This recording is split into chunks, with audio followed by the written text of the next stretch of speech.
একজন মা তার ছেলেকে জন্ম দেন নারী থেকে। একজন স্ত্রী সেই ছেলেকেই জন্ম দেয় হৃদয় থেকে। একজন মা তার অদেখা সন্তানকে অনুভব করেন পেটে হাত রেখে 10 মাস। একজন স্ত্রী সেই অচেনা ছেলেকেই অনুভব করেন বুকে হাত রেখে সারাটা জীবন। একজন মা জন্ম দেন একজন শিশুপুত্রকে। একজন স্ত্রী জন্ম দেন একজন পরিণত পুরুষকে। একজন মা তার সন্তানকে হাত ধরে হাঁটতে শেখান। একজন স্ত্রী সেই সন্তানের হাত ধরেই জীবনের সমস্ত পথটা হাঁটেন। একজন মা তার সন্তানকে কথা বলতে শেখান।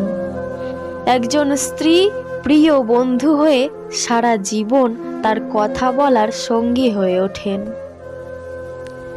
সন্তানের দায়িত্ব কাঁধে আসতেই মা তার সমস্ত পৃথিবী ভুলে যান।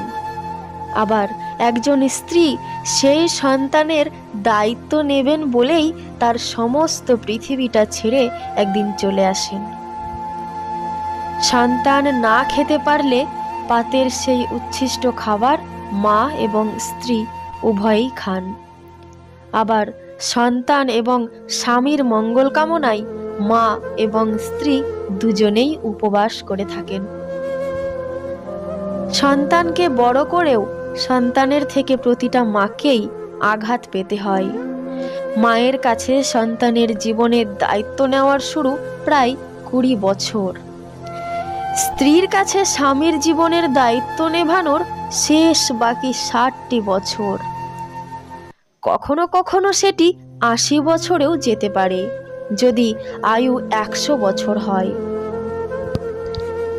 সন্তানের শৈশবে তার মলমূত্র মাই পরিষ্কার করে থাকেন, কিন্তু সেই সন্তান যখন বৃদ্ধ হয় তখন তার এই একই দায়িত্ব স্ত্রীরাই পালন করেন। মায়ের কোল হলো সেই কোল যেখানে সন্তানের জন্ম হয়, অর্থাৎ প্রথম বিছানা।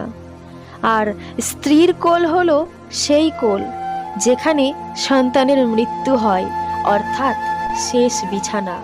গর্ভ থেকে জন্ম নেওয়াটাই যদি মা ও স্ত্রীর মধ্যে সবচেয়ে বড় পার্থক্য হয়ে থাকে, তাহলে শেষ কথা একটাই বলবো।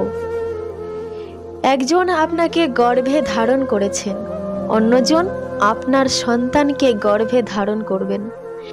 একজন আপনাকে জন্ম দিয়ে মা হয়েছেন, অন্যজন আপনার জন্য আরেকজনকে জন্ম দিয়ে মা হবেন। মা ও স্ত্রীর মধ্যে যারা পার্থক্য খুঁজে বেড়ান, তারা একান্তই তাদের বোকামির পরিচয় দিয়ে থাকেন। সম্পূর্ণ ভিডিওটি দেখার জন্য ধন্যবাদ। আমার পরবর্তী ভিডিওগুলি দেখার জন্য আমার চ্যানেলটিকে অবশ্যই সাবস্ক্রাইব করে রাখুন।